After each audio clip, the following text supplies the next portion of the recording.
నీతో నేను నాతో ఆమె పార్ట్ 90.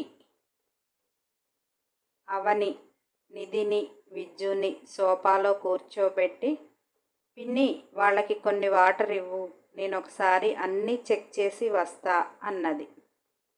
నిధి తల్లి సరే అమ్మా అని, నేను వీళ్ళని చూసుకుంటాలే అని అంటుంటే దేవుని తీసుకుని గదిలోకి వెళ్ళింది. అవని గది అలంకరణ చూసి చక్కగా ప్రకృతి అందించిన పూలతో సువాసన భరితంగా గది పరిమళించిపోతుంది. ఒక్కసారిగా మనసుకు హాయిగా అనిపించింది అవనికి. అవని భలే త్వరగా ఏర్పాటు చేశారే, చాలా బాగుంది అంటూ ఆనందంగా దేవుని హగ్ చేసుకుంది. ఆ గదిలో పరిమళాన్ని ఆస్వాదిస్తుంటే, దేవ్ మేడం గారికి మన ఫస్ట్ నైట్ గుర్తొచ్చింది అనుకుంటా అని అన్నాడు. అవని ఉడుక్కుంటూ, ఒక్క ఫస్ట్ నైట్ కాదు, అన్ని నైట్లు గుర్తొస్తున్నాయి, కానీ పదండి మనం వెళ్దాము అంటూ హాల్లోకి వచ్చారు. అవని విజ్జుకు నిధికి తెల్లని బట్టలు పెడుతూ నిధితో, ఇవి మీ అత్తగారు పెట్టాలి, కానీ దేవ్ తెచ్చిన మీ అత్తింటివే అవుతాయి కనుక నీ మెడలో తాళి పడ్డది. నువ్వు ఇప్పుడు విజ్జు కుటుంబ సభ్యురాలివి. ఆ ఇంటి కోడలిగా ఆ కుటుంబం పరువు ప్రతిష్టలతో పాటు వంశాన్ని వృద్ధి చేసే బాధ్యత కూడా నీదే కనుక ఆ కుటుంబానికి నీ బాధ్యతగా ఎంత చెయ్యాలో అంత చెయ్యటానికి విజ్జు జీవితంలోనికి అతని సగభాగమై వెళ్ళే రోజు కనుక మీ ఇద్దరి దాంపత్య జీవితం ఆనందంగా సాగుతూ వంశాన్ని వృద్ధి చేస్తారని ఆశిస్తూ అంటూ దేవ్ అవని ఇద్దరు అక్షింతలు వేసి బట్టలు పెట్టారు. విజ్జు ఆ బట్టలను తీసుకుని రెడీ అవ్వటానికి వెళ్ళాడు. నిధిని అవని నిధి తల్లి రెడీ చేస్తూ, అవని నిధితో భర్తతో ఎలా ఉండాలి అని చెబుతూ చక్కగా రెడీ చేసింది. దేవ్ విజ్జుని రెడీ చేస్తూ, ఒరేయ్ ఆత్రపు పక్షి, నిధిని బెదరగొట్టి నిన్ను చూస్తే భయపడాలా కాదు నువ్వు చేయవలసింది, నీకోసం ఆత్రంగా ఎదురు చూసేలా చేసుకో అన్నాడు. విజ్జు, నేను అసలు భయపెట్టను బ్రో అన్నాడు. దేవ్, అవునవును, మీ ఇంటి నుంచి ఈ ఇంటికి వచ్చే వరకు ఏం చేశావో ఏమో, నిధి వంటగదిలోకి వెళ్ళి అవని వచ్చేదాకా రాలేదంటా కదా అన్నాడు. అలా తింగరి పనులు చేసి భయపెట్టకు, నీకు ఈ ఒక్క రాత్రితో ఇక ఉండదు అన్నట్టు కకృతి పడకు. ఈ ఒక్కరోజుతో అయిపోయేది కాదు, జీవితాంతం ఉంటుంది. అది ఆలోచించి కాస్త దూకుడు తగ్గించు అన్నాడు. విజ్జు, నువ్వు చెప్పినట్టే చేస్తా బ్రో అంటూ రెడీ అయ్యాడు. ఇద్దరిని బయటికి తీసుకువచ్చి నిధి తల్లి ఇద్దరికీ ఒకటే ప్లేట్లో కలిపి అన్నం తినిపిస్తుంటే, విజ్జు, అదేంటి అత్తమ్మా, మీరు తినరా అని అన్నాడు. అవని, విజ్జు బాబు, మేము తినేదాకా ఉండనిస్తావో లేదో అని, ఇక్కడ మేము తిన్నా కూడా మాకు అరగదు అని పిన్నిని తీసుకొని మా ఇంటికి వెళుతున్నాము, అక్కడ తింటాములే, నువ్వు కాని అని ఎటకారంగా అన్నది. విజ్జు మనసులో, ఓ, మాకు తినిపించి అందరూ వెళ్ళిపోతారన్నమాట అని తీన్మార్ వేసుకున్నాడు. నిధి తల్లి ఇద్దరికీ తినిపించి అన్నీ సర్దేసి ఇక వెళ్దాము అని అవని దేవుని అంటుంటే, విజ్జు, ఆగత్తమ్మా అంటూ నిధిని లేపుతూ, దా అమ్మ దగ్గర ఆశీర్వాదం తీసుకుందాము అని విజ్జు నిధి తల్లికి ఎదురుగా వెళ్ళి, అత్తమ్మ, ఈ రోజు నుంచి నువ్వు కూడా నాకు అమ్మవే. మీ గతంలో మీరు పడ్డ బాధను నేనైతే తీర్చలేను, కానీ ఇప్పుడు మీకు ఇది కూడా తోడుగా లేదు అనే భావన మాత్రం కల్పించను. 1 సంవత్సరం టైం ఇయ్యండి. మీ చేతిలో బుజ్జి పాపనో బాబునో పెట్టేసి మీకు టైం ఎలా గడిచిపోతుందో తెలియకుండా చేస్తాను. మీ ఇద్దరిని నాకు సాధ్యమైనంత వరకు కష్టపెట్టకుండా చూసుకుంటాను అని మాట ఇస్తున్నా అత్తమ్మ అన్నాడు. నిధి తల్లి కన్నీళ్లు పెట్టుకొని, కొడుకుగా ఉంటా అన్న విజ్జును దగ్గరికి తీసుకుని నుదుటిపై ముద్దు పెట్టి, నాకు ఈ మాట చాలు బాబు, ఇది నీ దగ్గర చాలా సంతోషంగా బతుకుతుంది అని అర్థమైంది. నాకు మీ ఆనందం కంటే ఏదీ ముఖ్యం కాదు అని అన్నది. ఇద్దరూ ఆమె దగ్గర కూడా ఆశీర్వాదం తీసుకొని పైకి లేస్తుంటే, నిధి తల్లి కలకాలం చిలకా గోరింకల్లా ఉండండి అని అన్ని జాగ్రత్తలు చెప్పి ముగ్గురు బయలుదేరారు. భువిజ ఆఫీసులో అర్జున్తో మాట్లాడుతూ, నాకు పిఏగా సంతోష్ని అపాయింట్ చెయ్యి అన్నయ్యా అన్నది. అర్జున్, అదేంట్రా, హరిత ఉంది కదా అని అన్నాడు. అయినా సంతోష్ నీకు పిఏగా బాగుండదేమోరా అని అన్నాడు. భువి, ఎందుకన్నయ్యా అని అడిగింది. అర్జున్, అంటే ఏం లేదమ్మా, హరిత కూడా మంచి టాలెంటెడే కదా అన్నాడు. భువి, హరితను మీకు పిఏగా పెట్టుకోండి, నాకు సంతోష్ కావాలి అన్నది. అర్జున్ మొహమాటంగా, దేవు ఏమైనా అనుకుంటాడేమో అమ్మా, అంతే తప్ప ఏమీ లేదు అని అన్నాడు. భువి, అంటే సంతోష్ క్యారెక్టర్ మంచిది కాదా అన్నది. అర్జున్, చ చాలా మంచివాడు, హరితను ప్రాణంగా ప్రేమిస్తున్నాడు. హరితకు కూడా సంతోష్ అంటే ఇష్టంలానే కనిపిస్తుంది, కానీ అసలే బయటపడటం లేదు. ఆమె పర్సనల్ ప్రాబ్లం వల్ల అనుకుంటా. తన చెల్లెలు అమ్మ ఏమైపోతారో అని సంతోష్తో ఉండలేకపోతుంది. సంతోష్ అయినా కానీ ప్రాణంగా ప్రేమిస్తున్నాడు, చాలా మంచివాడు అని అన్నాడు. భువిజ నవ్వుతూ, మరి ఇంకా ఇందులో నందుగారు అనుకోవటానికి ఏముంది? నువ్వు చెప్పిన దాని ప్రకారం సంతోష్ని నాకు పిఏగా అపాయింట్ చేస్తే సంతోష్ లవ్ సక్సెస్ చేసే బాధ్యత నాది అన్నది. అర్జున్ అర్థం కాక, హరిత ఒప్పుకుంటే సంతోష్ లవ్ సక్సెస్ అవుతుంది, నువ్వెలా సెట్ చేస్తావమ్మా అని అన్నాడు. భువిజ, వాళ్ళ లవ్ సక్సెస్ చేసి వాళ్లకు పాప పుడితే నీ కొడుకు చేసే బాధ్యత నాది అన్నది. అర్జున్, వాళ్ళ లవ్ సక్సెస్ చేస్తే చేశావు, కానీ అలకగా ముఖం పెట్టి ఏడుపుగా ముఖం పెట్టుకొని నా కొడుక్కి నీ కూతుర్ని ఇస్తావు అని రెండోసారి కూడా కొడుకునే కన్నాను, వాడికి కూడా నీ కూతుర్ని ఇవ్వాలనుకోవటం లేదా అని అంటుంటే, భువి, నీ చిన్న కొడుక్కి నా కూతుర్ని ఇవ్వాలి అంటే మరి నేను చెప్పిన పని నువ్వు చెయ్యాలి కదా. సంతోష్ని నాకు పిఏగా ఇచ్చేయి, నువ్వు హరితని పిఏగా ఉంచుకుంటావో లేకపోతే ఎవరినైనా సెట్ చేసుకుంటావో నాకైతే తెలియదు, నాకైతే సంతోష్ కావాలి అన్నది. అర్జున్, ఏం చేస్తాను, నువ్వు చెప్పినట్టు చేస్తాను. ఒక పక్క బాసువి నువ్వే, ఒక పక్క ప్రాణమైన చెల్లివి నువ్వే. నీకున్న తెలివితేటలు నా కుటుంబంలో కూడా ఉండాలని నీ కూతుర్ని అడుగుతున్నాను తల్లి. స్వార్థమే కావచ్చు, కానీ నువ్వు మాట ఇచ్చావు కదా, అందుకే అడుగుతున్నా అని అన్నాడు. ఇక నువ్వు చెప్పినట్టు చేయటం తప్ప నేనేమి చెయ్యలేను, కానీ నా చిన్న సందేహం మాత్రం విపరీతంగా ఉంది. మనకే ప్రాజెక్టులు లేవు, సాసాకి కూడా టెండర్ వెయ్యనంటున్నావు. రేపు ఇంట్లో తెలిస్తే నిన్నేమంటారో అని ఒక బాధ.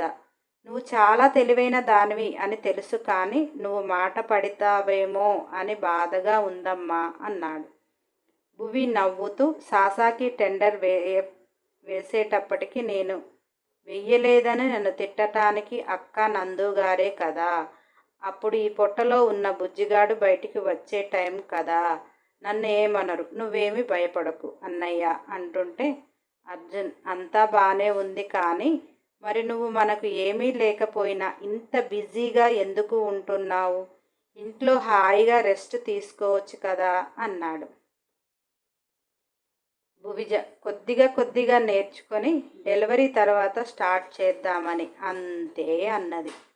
అర్జున్, ఏమో నాకైతే ఏమీ అర్థం కావటం లే అని పిచ్చివాడిలా లేచి వెళ్ళిపోయాడు. భువి ఇంటికి వెళ్ళి చక్కగా ఫ్రెష్ అయ్యి కాసేపు వాకింగ్ చేసి కడుపు నిండా తినేసి హాయిగా వజ్జుంది.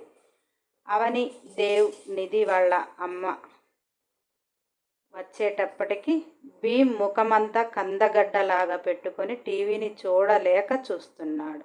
అప్పుడప్పుడు జానకమ్మని కూడా చూసుకుంటూ ముఖం తిప్పుకుంటున్నాడు.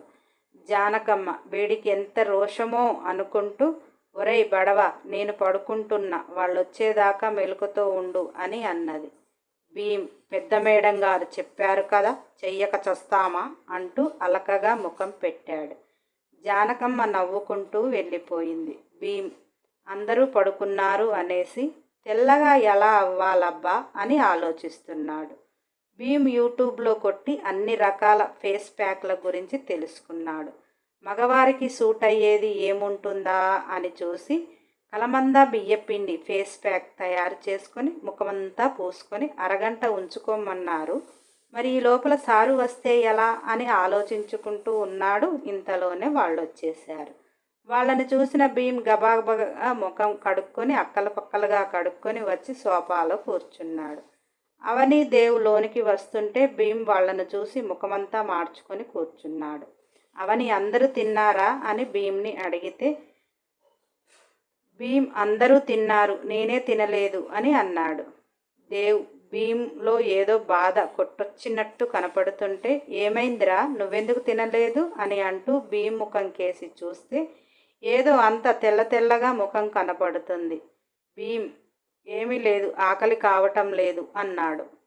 అవని భువి పాలు తాగిందా అని అడిగితే భీమ్ అమ్మ పాలల్లో చాలా కుంకుమ పువ్వు వేసి ఇచ్చాను, భువి మా బేబీ తెల్లగా ఉండాలి అని అన్నాడు.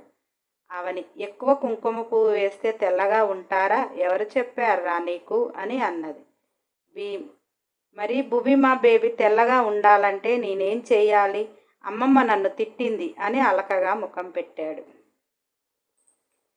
దేవుకి అర్థమైంది, నానమ్మ వీడిని ఏదో అని ఉంటుంది, అందుకే వీడు ఇలా ఉన్నాడు అని. ఎందుకు తిట్టింది అని దేవ్ అడిగితే భీమ్ సార్ నేను భువి మా చుట్టూ తిరుగుతుంటే నన్ను చూసి బేబీ నల్లగా పుడుతుంది, నువ్వు ఫేస్కి ఏదైనా కట్టుకొని ఉండమన్నది అని బాధగా అన్నాడు. దేవ్ నవ్వుకుంటూ వచ్చి భీమ్ ముఖం చూస్తూ అందుకే నా ఫేస్కి ఏదో రాసినట్టు ఉంది అన్నాడు. భీమ్ ఏం చేయను సార్, భువీమా నేను ముఖానికి ఏదైనా అడ్డు పెట్టుకుంటే ఎందుకు అంటది, అందుకే నేను తెల్లగా అవ్వాలి సార్, ఏం చెయ్యాలి అని అన్నాడు. అవని అందుకేనా భువికి కుంకుమ పువ్వు కలిపి ఎక్కువ ఇచ్చావు అన్నది.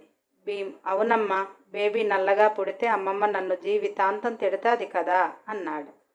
దేవ్ అవని నవ్వుతూ నువ్వేమి బాధపడుకులే, దానికి నల్లగా బేబీ ఏమీ పుట్టదు, పుట్టినా మా అందరికీ ఇష్టమే, నల్లని వాడిని శ్రీకృష్ణ పరమాత్ముడితో పోలుస్తారు, అయినా మా ముగ్గురులో ఎవ్వరూ నల్లగా లేరు కదా, ఏమీ కాదు, దా అన్నం తిందువు అని అవని భీమ్ని శాంతపరిచి అన్నం పెట్టింది. అందరూ అన్నాలు తిన్నారు.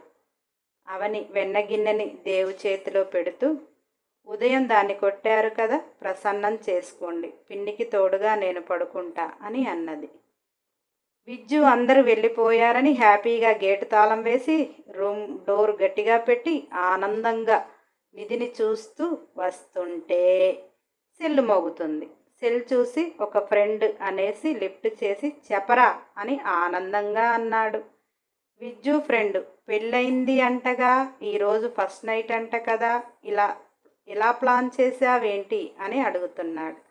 విజ్జు ఆనందంగా వాడికి అవును అని చెప్పి ఈ టైంలో ఎవరైనా ఫోన్ చేస్తారా చెత్త ఎదవా అని వాడిని తిడుతుంటే ఫ్రెండు నీకు బెస్ట్ ఆఫ్ లక్ చెప్దామని చేశారా అంటూ పెట్టేశాడు. విజ్జు ఎవరు చెప్పారబ్బా వీడికి అంటూ ఆలోచిస్తూ సెల్లు అక్కడ పెట్టి ఎవరూ లేరు అని ఆనందంతో నిధిని చూస్తూ 2 అడుగులు వేశాడు. మళ్ళీ మోగింది. విదేశాలలో చదువుకున్న ఫ్రెండ్స్ దగ్గర నుంచి ఇక్కడ చదువుకున్న ఫ్రెండ్స్ అందరూ ఒకరి తరువాత ఒకరు ఆగకుండా ఫోన్ చేస్తుంటే విజ్జుకు నీరసం వచ్చి సెల్ సైలెంట్లో పెట్టినా భువిజ ఊరుకోదు, స్విచ్ ఆఫ్ చేసినా ఊరుకోదు. అది మోగుతుంటే వీడికి మైండ్ పనిచేయటం లేదు. ఇదంతా భువి చేసిందే అని అర్థమయ్యి ఇది చిన్న శాడిస్ట్ కాదు, పైకి కనిపించే అంత అమాయకురాలు అంతకంటే కాదు, అసలు దేవ్ బ్రో ఎలా వేగుతున్నాడో వేంటో దీంతో అని భువికి ఫోన్ చేశాడు. భువిజ విజ్జు నుంచి వస్తున్న ఫోన్ చూసి నవ్వుకొని విజ్జుకు మెసేజ్ పెడుతూ ఎదవ ఇచ్చిన టైం సద్వినియోగం చేసుకో, నన్ను నిద్రపోనివ్వు, అసలే నేను కడుపుతో ఉన్నాను, నాకు అసలే ఓపిక లేదు, ఫోన్ చేస్తే పళ్ళు రాల్తాయి, నిద్ర డిస్టర్బ్ చేయకు, నీ ఏడుపేదో నువ్వు ఏడువు అని అన్నది. విజ్జు మెసేజ్ చూసి దొంగ ముఖంది, కావాలనే చేస్తుంది, దీనికి ఇలా కాదు, దేవ్ బ్రో అయితేనే కరెక్ట్ అనుకొని దేవ్కి ఫోన్ చేస్తున్నాడు. దేవ్ నవ్వుతూ వెన్నగిన్నెని తీసుకుని భువి గదికి వచ్చాడు. భువి ఆదమరచి నిద్రపోతుంటే దొంగ ముఖంది ఎంత ప్రశాంతంగా పడుకుందో చూడు, మొగుడు కొట్టాడు అలక చూపించాలని కూడా తెలియదు, హాయిగా తిన్నది బజ్జున్నది. భువికి దేవుపై అలక ఉండదు కానీ బెట్టుగా మాత్రం ఉంటుంది. నిద్ర సరిగా పోలేదు కదా, అందుకే ప్రశాంతంగా పడుకుంది అనుకున్నాడు. భువి చెంపకు చల్లగా తగులుతుంటే దేవు చేతిని పట్టుకొని మేలుకొని, కొట్టడం ఎందుకు, వెన్నరాయటం ఎందుకు అని ముఖం పెంకలాగా పెట్టింది. దేవ్, నువ్వన్నది నీకు గుర్తులేదు కానీ నేను కొట్టిందైతే నీకు అర్థమవుతుంది. చెంప దెబ్బ కంటే మాట దెబ్బ చాలా బాధగా ఉంటుంది తెలుసా. నువ్వు ఇన్ని రోజులు చిన్నదానివి అనుకున్నాను, కానీ నువ్వు చాలా ముదిరిపోతున్నావు. డెలివరీ అయిపోయాక నీ సంగతి చెప్తా. ఈరోజు నువ్వు అన్న మాటకి ఒకటే చెంప పగిలింది, కానీ బెల్ట్ తెగేదాకా కొడుదును అన్నాడు. భువి ఉడుక్కుంటూ, కొడతారు, ఒక్క చెంప దెబ్బకి ఈరోజు ఇంట్లో ప్రళయం వచ్చేది. అక్క చూసి అప్పుడే నీకు ఫోన్లో పెట్టేది విందు భోజనం, నేనే ఆపాను అని అన్నది. దేవ్, ఆపక ఏం చేస్తావు, తప్పు నువ్వు చేశావు కాబట్టి ఆపావు. నువ్వన్న మాట కూడా చెప్పి ఉంటే ఇంకో చెంప అదే పగలగొట్టేది. అయినా ఏమైంది నీకు ఈ మధ్య, ఏదో కంగారు పడుతున్నావు, తెగ ఆలోచిస్తున్నావు. నీకు కంపెనీని రన్ చేయటం రాకపోతే చెప్పు, ఎవరినైనా పురమాయించుదాం. ఇలా టెన్షన్ పడితే పనులు అవుతాయా అన్నాడు. భువి, అవి కంపెనీ టెన్షన్లు కాదు నందుగారు. ప్రెగ్నెంట్తో ఉన్నప్పుడు అప్పుడప్పుడు అలా మూడ్ స్విమ్మింగ్స్ వస్తాయిలే. కాకపోతే జాను అక్కను కూడా కనుక్కో అన్నది. నెక్స్ట్ ఎపిసోడ్ కోసం సబ్స్క్రైబ్ చేయండి. నా మంచి బంగారాలు కదా, లైక్ చేయండి, షేర్ చేయండి, కామెంట్స్ చేయండి. అన్ని ఎపిసోడ్ల కోసం బెల్ ఐకాన్ టచ్ చేయండి.